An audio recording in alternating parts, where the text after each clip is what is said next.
All right, so I will make some introductory comments, and then I'd be happy to answer any questions that you've got.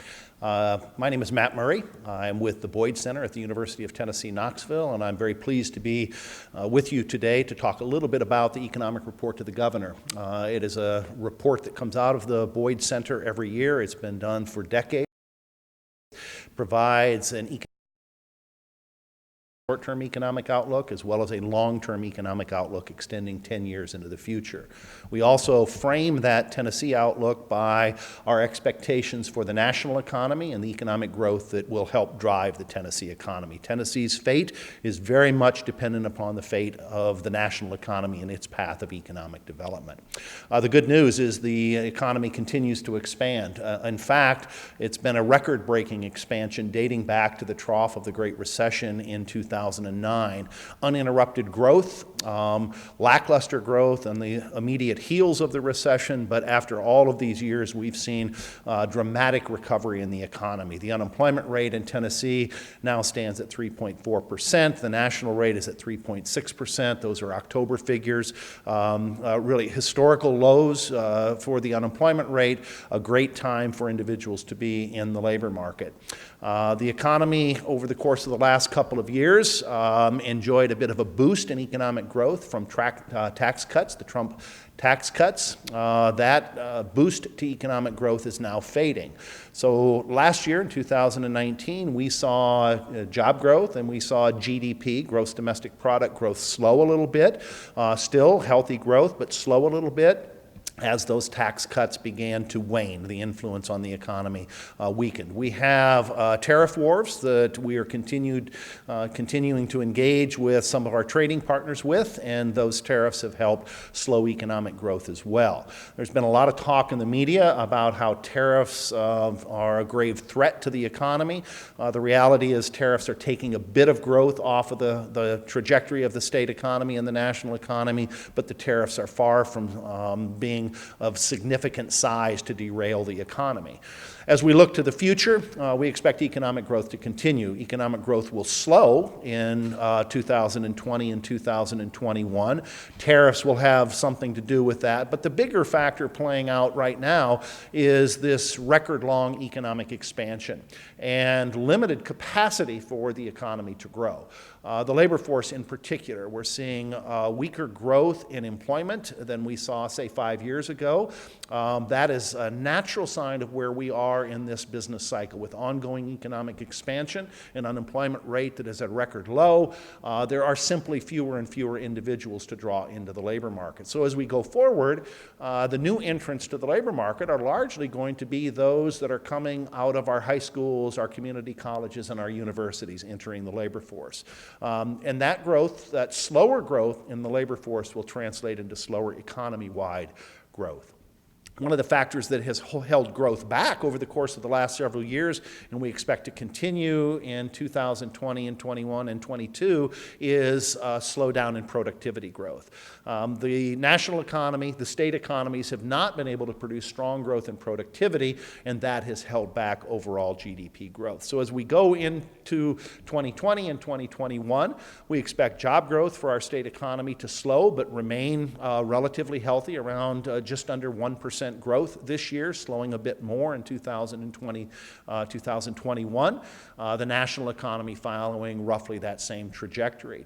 We are seeing weakness nationally in the manufacturing sector. We're not seeing the same signs here in Tennessee of a substantially weakening manufacturing sector, but we can expect the manufacturing sector in Tennessee to show some weakness as we move through 2020. And in fact, we expect jobs to decline in the manufacturing sector in Tennessee next year and for the national economy as well. But the decline in manufacturing employment is going to be very, very small. There still will be new jobs created in manufacturing in Tennessee through business expansions, through new startups in Tennessee, and as individuals quit or retire from their job in manufacturing.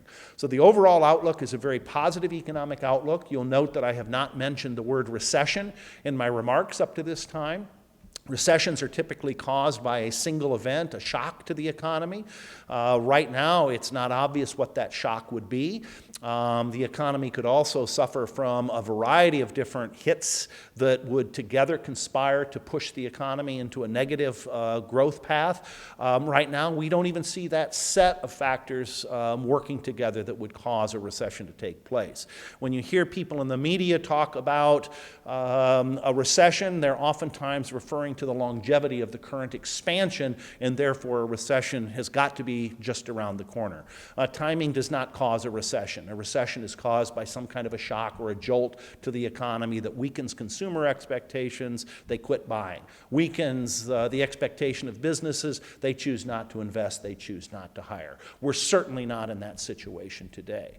So economic growth in 2020 and 2021 will continue a somewhat slower pace, but we still expect to see new job opportunities and income growth and output growth here in the state of Tennessee. So with those remarks, I'd be happy to answer any questions that you might have. How much of this is different for Tennessee as opposed to neighboring states? I mean, I know that most of what you're compiling is to send to our governor for our own budget purposes.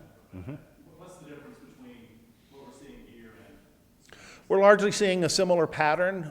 You're seeing the coastal states that go a bit beyond where Tennessee is in terms of the neighboring states. They tend to be doing very well, but Tennessee is certainly in the top half, if not the top quartile of economic performers among the states. We're doing very, very well. Our manufacturing sector has been especially strong.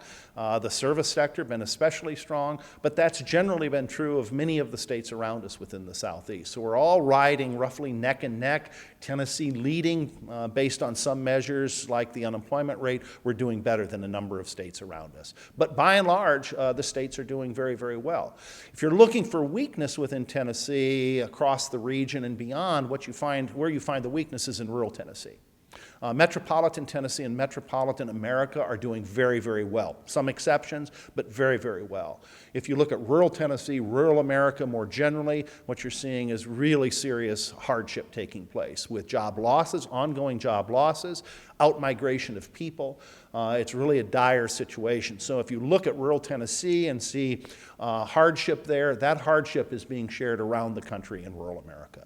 The real growth poles in Tennessee nationally have been the metro areas. In Tennessee, it's been Nashville.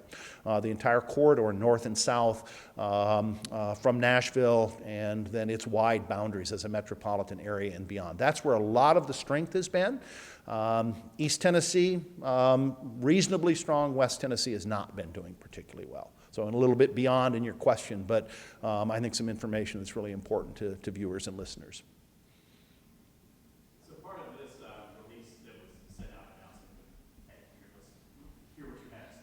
Something also to do with, I believe, health and what was it, foreign health was released in that? So, the way health yes, sir. Yeah, so every year we include what we call a topical chapter in the economic report to the governor that focuses on a special issue related to the economic development of the state. And this year we focused on health, in particular public health. Public health is about the public delivery of healthcare services or things like providing clean water and clean air for the public, as opposed to your use of a private physician or a healthcare practitioner. But health is very, very important to the vitality of individuals, the well-being of families, and to the overall economic performance of a state. And unfortunately, Tennessee has a relatively unhealthy population. You can look at measures like the incidence of cancer, obesity, things like cigarette smoking that lead to health problems, and Tennessee has very poor rankings in those areas. So what that does is that adversely affects individuals. That limits their ability to engage in the labor force. And by doing so, it creates economic hardship for that individual and for their family. Take that up to the level of a community in Tennessee, or take it up to the level of the state as a whole. If we have an unhealthy population in our community, our economic vitality will be weakened accordingly. And if we have an unhealthy population at the state level, that is going to hurt our economic performance. So one of the things we're trying to do in that special chapter of the economic report to the governor is raise awareness of the importance of health and adverse health in terms of hampering the economic well-being of individuals, families, and our overall economy.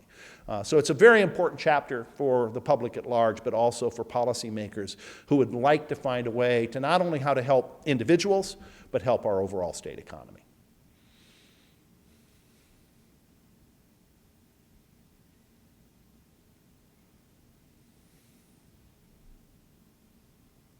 We're going to do a story on this and boil it down to 2 minutes. Understand.